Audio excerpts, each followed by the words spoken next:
रणविजय जी अच्छे आदमी हैं, तो एक पक्ष तो रहते हैं। अब देखिए आगे क्या होता है, दल बदल देते हैं। अच्छी बात है, ताकतवर हैं तब ना दूसरे दल के लोग ले लेता है उनको। हम लोग दल बदलना पसंद नहीं करते, चाहे एमएलए हो या ना हो। आप ट्राई क्यों नहीं करते टिकट लेने का गो विधानसभा से? टिकट हमने मांगा था अपने आला कमान से। गो विधानसभा में अभी भी सीट खाली नहीं है दूसरे नेताओं के लिए, चाहे बात कांग्रेस ही करे चाहे फिर एनडीए करे, क्योंकि वहाँ एक नेता का नाम हमेशा चर्चा में रहता है, रणविजय सिंह। इस वक्त हम पटना के सदाकत आश्रम में हैं और पूरे बिहार कांग्रेस के फायर ब्रांड नेता अरविंद शर्मा जी हमारे साथ हैं और औरंगाबाद जिले के गो विधानसभा के रहने वाले हैं और अपने मगध क्षेत्र में भी हमेशा चर्चा का विषय बना रहता है इनका नाम जो है, और ये खुद भी चर्चे में रहते हैं हमेशा से। बहुत स्वागत है आपका। धन्यवाद। क्या कहेंगे, अभी जो है सदाकत आश्रम में चहलकदमी, बहुत सारे लोग यहाँ पे भीड़ लगाए हुए हैं, जिला अध्यक्षों की मीटिंग है, क्या कुछ रणनीति बन रहा है? संगठन सृजन अभियान के तहत कुछ लोग उपाध्यक्ष और महासचिव बनाए गए हैं, उनकी पहली बैठक थी। और दूसरा राहुल जी का जो कार्यक्रम है नीट पेपर के मामले में कोटा के बाद पटना में ही है, उसकी तैयारी में थी, दिल्ली से लोग आए हुए थे, उसी की चहल पहल है। अच्छा, अब एक बात करते हैं चर्चा का। तो बात करें अगर आपके पैतृक विधानसभा का, गो विधानसभा में आपका घर पड़ता है, चुनाव भी आप लड़ चुके हैं लेकिन गो विधानसभा से नहीं दूसरे विधानसभा से, तो आगे की आपकी क्या रणनीति है? 2025 का विधानसभा चुनाव जो बीत गया, अब कांग्रेस पार्टी का जो आला कमान का निर्णय होगा, लेकिन दो बार हमारे ऊपर भरोसा जताया और बिना गठबंधन के चुनाव लड़े हम, और आप लोगों के सहयोग से उतना वोट हमको आया जितना जीत के लोग भी नहीं ले आए थे। जब कांग्रेस संक्रमण काल से गुजर रही थी, बड़े बड़े नेताओं को 8-10 हज़ार वोट आता था, उस समय भी तो हम अपने विधानसभा क्षेत्रों को या जिला वासियों को मेरे ऊपर जो विश्वास जताया था, नेता तो वही लोगों ने बनाया, तो मैं उनका आभारी हूं और उनको बहुत धन्यवाद देता हूं। सर आप गो विधानसभा के बगल वाले विधानसभा से आप चुनाव उबरा से लड़े थे, क्या गो विधानसभा में अभी भी सीट खाली नहीं है दूसरे नेताओं के लिए, चाहे बात कांग्रेस ही करे चाहे फिर एनडीए करे, क्योंकि वहाँ एक नेता का नाम हमेशा चर्चा में रहता है, रणविजय सिंह का, चाहे पक्ष हो चाहे विपक्ष हो। 2015 में देखा गया कि वो जो है आरजेडी के साथ गठबंधन से चुनाव लड़े थे, फिर उसके बाद 2020 की बात करें तो टिकट नहीं मिली तो फिर बागी हो गए। तो क्या बाकी के नेताओं के लिए गो का सीट खाली नहीं है? नहीं, ऐसी बात नहीं है, चूँकि वो 3 बार एमएलए रह चुके हैं, स्थानीय भी हैं और दल बदल देते हैं। अच्छी बात है, ताकतवर हैं तब ना दूसरे दल के लोग ले लेता है उनको। हम लोग दल बदलना पसंद नहीं करते, चाहे एमएलए हो या ना हो। रणविजय जी अच्छे आदमी हैं, तो एक पक्ष तो रहते हैं। अब देखिए आगे क्या होता है। आप ट्राई क्यों नहीं करते टिकट लेने का गो विधानसभा से?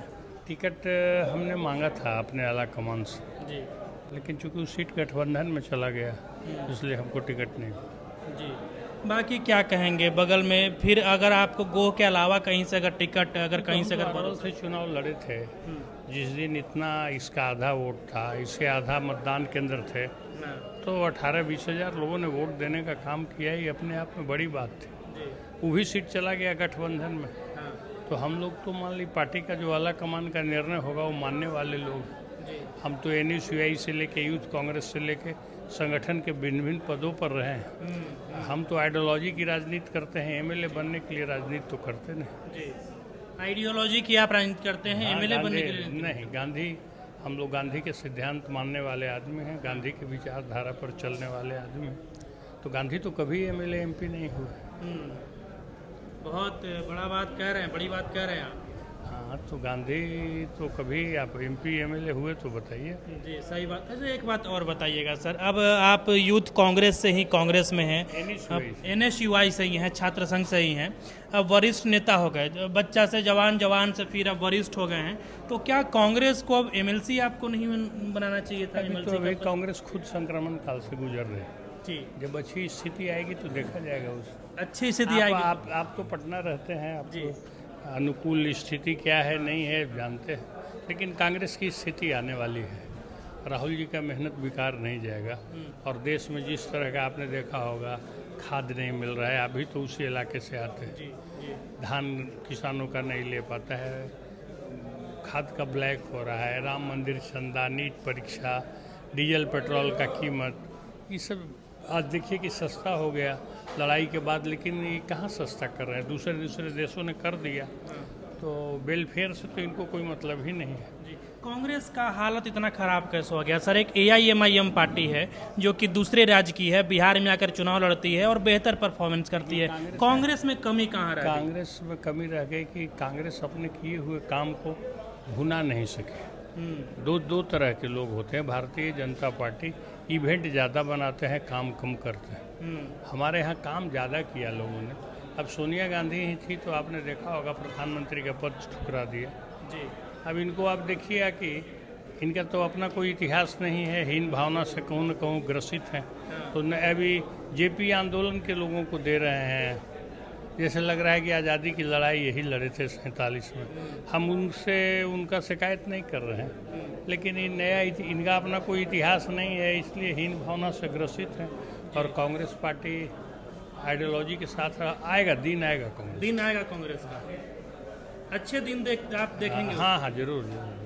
अच्छा, चलिए, बहुत धन्यवाद हमसे बात करने के लिए। और अरविंद शर्मा जी परिचय के मोहताज नहीं है, खास करके मगध के क्षेत्र में। बाकी आपकी जो कुछ प्रतिक्रिया है कमेंट बॉक्स में दे दीजिएगा। श्री राम पांडे जी भी हमारे साथ हैं, औरंगाबाद से चल करके आए हैं पटना। क्या कहिएगा, कांग्रेस में जो है संगठन मजबूत करने का एक तरह से कहें तो बैठक किया गया है आज, क्या कुछ कहेंगे? औरंगाबाद से आप आए हैं। संगठन सृजन अभियान भी चलाया जा रहा है और काफ़ी लोग इससे जुड़ रहे हैं। निश्चित आने वाला समय जो दौर है कांग्रेस का होगा, क्योंकि ये सरकार जो है सो हर एक मुद्दे पर फेल है। औरंगाबाद का आप ऐतिहासिक सीट हार गए, कह रहे हैं दौर फिर से आएगा। ना, सीट हम हारे नहीं, सीट हमारा गठबंधन में दूसरे दल को मिल गया। हारे कहाँ? हमको यदि टिकट मिलता तो हम निश्चित वहाँ से जीतते, लेकिन गठबंधन में दूसरे दल को चला गया तो हम सीट हारे नहीं हैं और गठबंधन हमारा वहाँ जीता। औरंगाबाद सदर की बात कर रहे हैं सर, जहाँ वहाँ से भाजपा जीती है। मैं इसका बात कर रहा हूँ, वहाँ से बीजेपी त्रिविक्रम नारायण सिंह वहाँ से जीत गए, तो सदर का ही सीट हार जा रही है कांग्रेस। पारंपरिक हारने के कारण है जो कि वोट चोरी हुआ। 10-10 हज़ार रुपये प्रत्येक घर में डाला गया, प्रत्येक फैमिली को डाला गया, तो एक बहुत बड़ा मायने रखता है। तो वोट का चोरी हुआ, वोट की चोरी के कारण मात्र 12-14% वोट से हम वहाँ हारे हैं चुनाव। चलिए, तो अब आपकी जो कुछ प्रतिक्रिया है कमेंट बॉक्स में दे दीजिएगा। अभी के लिए फिर इतना ही, मुझे दीजिए इजाज़त। जय हिंद।